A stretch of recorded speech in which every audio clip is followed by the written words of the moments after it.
साथियों नमस्कार, स्वागत है आप सभी का एक बार फिर से आपके अपने YouTube चैनल सक्सेस मंत्रा बाय दीपक में। दोस्तों, केंद्र सरकार ने देखिए एक नई pension scheme, unified pension scheme, जिसको कि इन शॉर्ट यूपीएस कहा जाता है, इसको मंजूरी दे दी है और ये अगले साल आपका 2025 1 अप्रैल 2025 से ये लागू हो जाएगा। आज हम यूपीएस की आपको पूरी गणित बताएंगे और ये कैसे ओपीएस, एनपीएस, साथ ही साथ ये यूपीएस में क्या डिफरेंस है। हालांकि ये केंद्र सरकार के कर्मचारियों के लिए देखिए ये मंजूरी मिली है और इसके आधार पर राज्य सरकार भी अपने यहाँ इसको लागू करेगी। लेकिन अभी भी सरकारी कर्मचारियों का जो मुद्दा है ओपीएस, ओल्ड पेंशन स्कीम, इसको लेकर है। इसकी लड़ाई आगे भी जारी रहेगी। और ये ओपीएस क्यों खास था, जिसको 2003 में बंद कर दिया गया, ओल्ड पेंशन स्कीम 2004 से एनपीएस आ गई, इस पर पूरी चर्चा करेंगे। तो आज का ये वीडियो यूपीएस स्कीम की क्या विशेषता है, कैसे इसकी जो बेसिक सैलरी है, औसत सैलरी है, कैसे कैलकुलेट की जाएगी, इन सारी गणित पर हम आपको इस वीडियो में विस्तार से बताएंगे।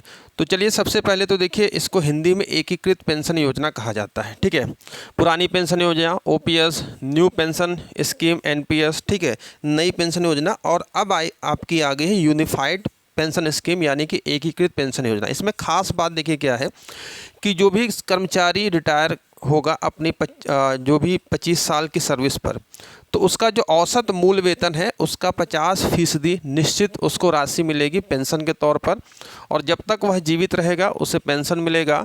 और उसके मृत्यु हो जाने के बाद उसके जो पत्नी है, उसके जो आश्रित हैं, 60% इस पेंशन का 60% उनको मिलता रहेगा। 50% राशि के लिए 25 साल की सेवा अनिवार्य है। साथ साथ एक और बहुत बड़ी बात यहाँ पर कि सरकारी कर्मचारियों को न्यूनतम पेंशन 10,000 रुपये मिनिमम तो मिलेगा ही मिलेगा, अगर वह 10 साल की सर्विस कंप्लीट कर लेते हैं। ठीक है, तो दोस्तों पेंशन का मतलब यही है। हमारे समाज में देखा जाए सरकारी नौकरी का क्रेज है और सरकारी नौकरी एक सुरक्षित माना जाता है। आप देखें अदर प्राइवेट जॉब की तुलना में, तो जब से ओपीएस बंद की गई है तब से ये सुरक्षा भी ख़त्म मानी जा रही है, एक बुढ़ापे का सहारा। तो काफ़ी उठापटक के बाद देखिए चुनावी माहौल भी, इन सब चीज़ों को देखते हुए, तो यहाँ पर जो चीज़ें हम आपको पूरी डिटेल में बताने वाले हैं। तो देखिए दोस्तों, एनपीएस से कितना अलग है यूपीएस। सबसे बड़ी बात यहाँ पर, जो ओल्ड पेंशन स्कीम है ये आपकी अनफंडेड कंट्रीब्यूशन है ना, जिसमें कि आपका कोई कंट्रीब्यूशन आपको नहीं देना पड़ता था। सबसे बड़ी बात ये, पूरा आपका जो कंट्रीब्यूशन था वह सरकार वहन करती थी। ठीक है, एम्प्लॉय का कंट्रीब्यूशन नहीं है, आखिरी वेतन का आपको 50% मिलता था। ठीक है, इसके बाद देखिए जब न्यू पेंशन स्कीम आई, इसको 2003 में ओपीएस को बंद किया गया। ये 2004 से आपकी न्यू पेंशन स्कीम है, तो कॉन्ट्रीब्यूटरी फंडेड स्कीम है। सहयोग राशि इसमें देखिए अब कर्मचारियों को 10% का योगदान और सरकार का योगदान 14% हो गया। ठीक है, जहां आपका ओल्ड पेंशन स्कीम में आप कर्मचारियों को कोई अंशदान नहीं देना था, वहीं पर न्यू पेंशन स्कीम में आपको 10% का अपनी सैलरी का अंशदान देना पड़ता था।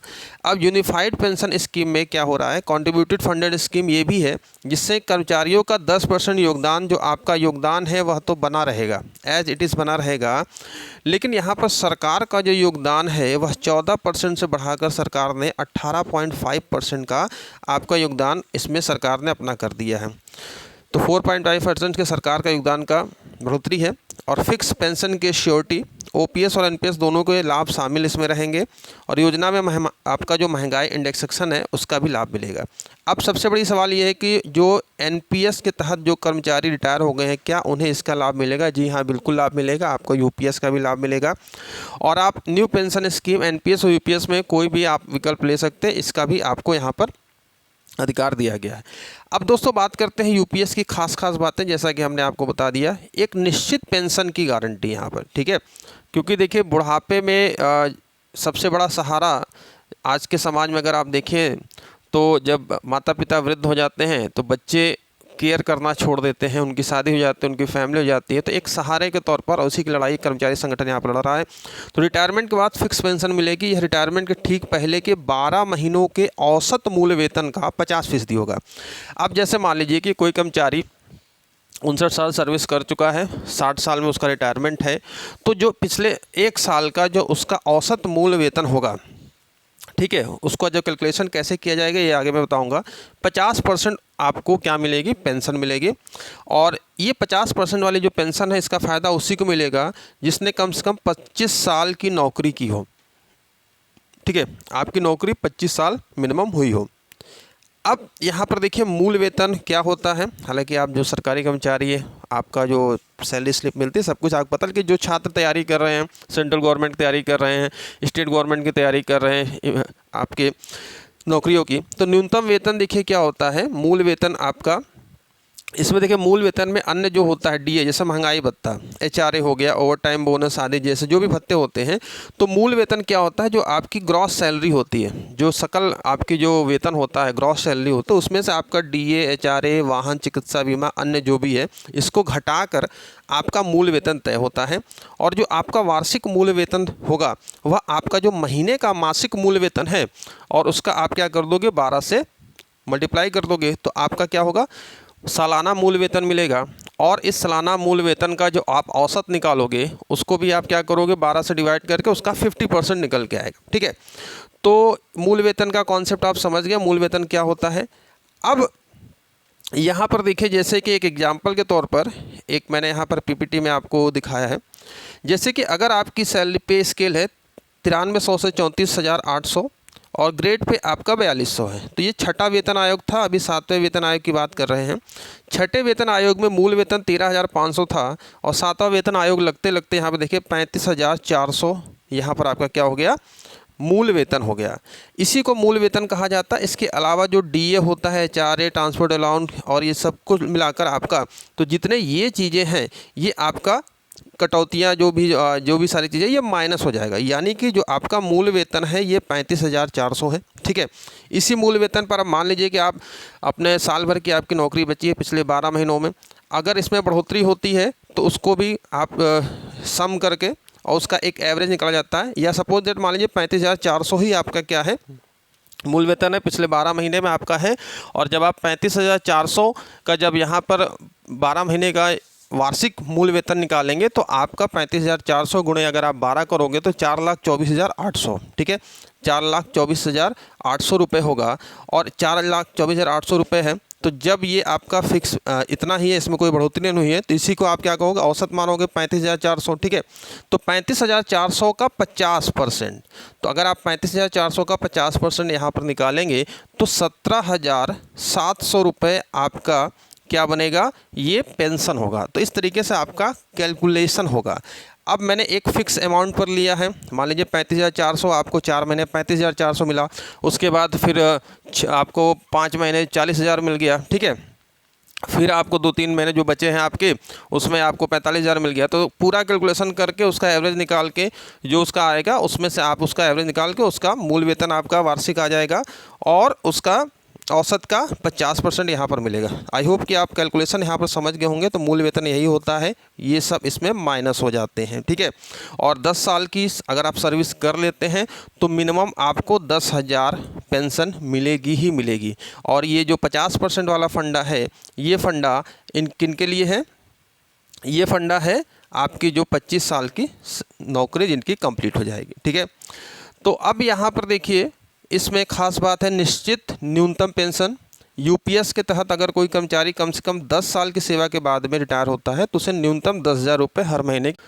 इसके अलावा दोस्तों बात करें तो निश्चित पारिवारिक पेंशन भी यहाँ पर दी जाएगी। अगर कर्मचारी जो पेंशन भोगी उसकी मृत्यु हो जाती है तो उसके आश्रितों को पारिवारिक पेंशन का भी लाभ मिलेगा, उसकी पत्नी को और उसके जो आश्रित हैं। और इसका जो कैलकुलेशन होगा, जो कर्मचारी अपना जो पेंशन पा रहा था उस पेंशन का 60% उसको दिया जाएगा उनके आश्रितों को। यानी कि अगर मान लीजिए 17,000 या 20,000 पेंशन है तो उस 20,000 का 60% ही परिवार के आश्रितों को निश्चित पारिवारिक पेंशन के तौर पर यहाँ पर दिया जाएगा। तो ये खास बातें हैं। और जैसा कि पे स्केल मूल वेतन मैंने आपको यहाँ पर बताया निश्चित पे आपका है, और न्यूनतम पे आपको जो मिलेगा पेंशन वह आपको 10,000 रुपये तो मिलना ही मिलना। लेकिन 10 साल की आपकी अगर जॉब कंप्लीट हो जाती है तो आप 10,000 के आजीवन, जब तक आप जीवित हैं आपको मिलेगा, और आपकी मृत्यु हो जाती है तो आपकी पत्नी को। तो इस प्रकार से 10,000 का जो 60% होगा, यानी कि आपका 6,000 रुपये यहाँ पर पत्नी को, आश्रितों को जो भी है उनको दिया जाएगा। रिटायर होने पर ग्रेच्युटी के अलावा एक मुश्त भुगतान भी किया जाए, तो जितनी भी उनकी सेविंग है वो सारी चीज़ें हैं, रिटायरमेंट होगी तो ग्रेच्युटी मिलेगा, एक मुश्त भुगतान, और साथ में इनकी जो पेंशन कैलकुलेट होगी वो सारी चीज़ें यहाँ पर मिलेंगी। तो एक बड़ी यहाँ पर देख सकते हैं कि सरकार की तरफ से पहल है केंद्र के कर्मचारियों के लिए, साथ साथ अब राज्य भी इसको लागू अपने यहाँ करेंगे इसी आधार पर। लेकिन अभी भी जो ओल्ड पेंशन स्कीम है उसको लेकर कर्मचारियों में कह सकते हैं कि एक आंदोलन चल ही रहा है, और इसको और आगे बढ़ाया जाएगा जैसे जैसे देखा जाए, क्योंकि देखिए कहीं ना कहीं दबाव काम करता है।